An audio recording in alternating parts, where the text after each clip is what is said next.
बिस्मिल्लाहिर्रहमानिर्रहीम। अस्सलाम वालेकुम। आज हम बना रहे हैं बच्चों के लिए अदरक के टोटके। देखिए ये अदरक है, देखिए मैंने अदरक ली। ये शहद है, शहद असली हो तो ज़्यादा बहुत अच्छा बेहतर है, बहुत अच्छा है।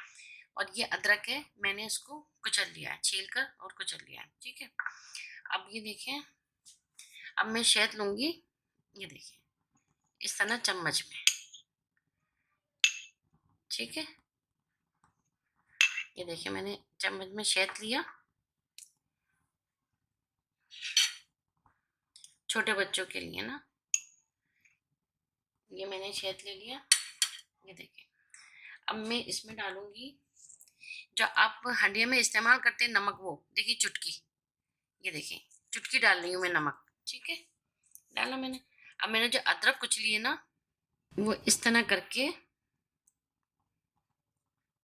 इस तरह हाथ से इसको देखिए लिख लिया है बस।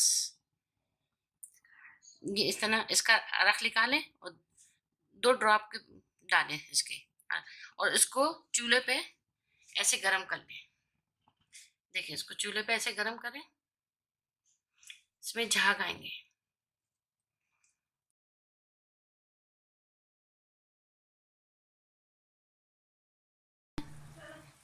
ये झाग आ रहे हैं। ये देखिए शहद अच्छी तरह गर्म हो गया। ये झाग इसको हम हटा लेंगे। अब इसके ऊपर से क्या करेंगे, हम इस झाग को इस तरह हटा लेंगे। देखिए हटा लिया मैंने झाग, ठीक है।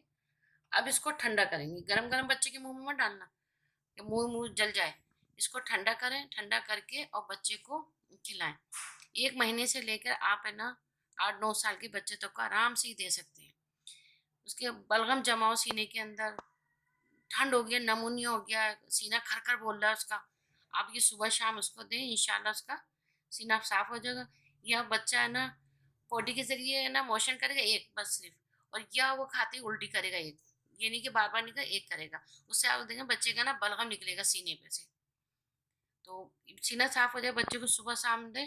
पेट जो है ना गर्म होता है ना ठंडा होता है, ठीक है। इसको गर्मी में सर्दी में दे सकते हैं, ठीक है। बच्चों को दें, और आप मुझे दुआएं देंगे। बहुत अच्छा टोटका ये बच्चों के लिए। ये बता रही हूँ कि ये 1 इंच का ये अदरक का टुकड़ा है। इसमें हल्का सा आप नमक लगाएं, इसको हल्का सा नमक लगाएं। खांसी हो रही खा के इसको खूब अच्छी तरह चबा के खा लें से, और सो जाए, पानी नहीं पिए, खांसी बंद हो जाएगी। और ये देखिए 1 इंच का ये टुकड़ा है, इसको शहद में लगाएं ऐसे करके, ऐसे बड़े शहद में लगा के खा के सो जाए। जो सीने में बलगम जमा होगा वो खांसी के जरिए या वैसे ही निकल जाएगा, बलगम सीना साफ होगा।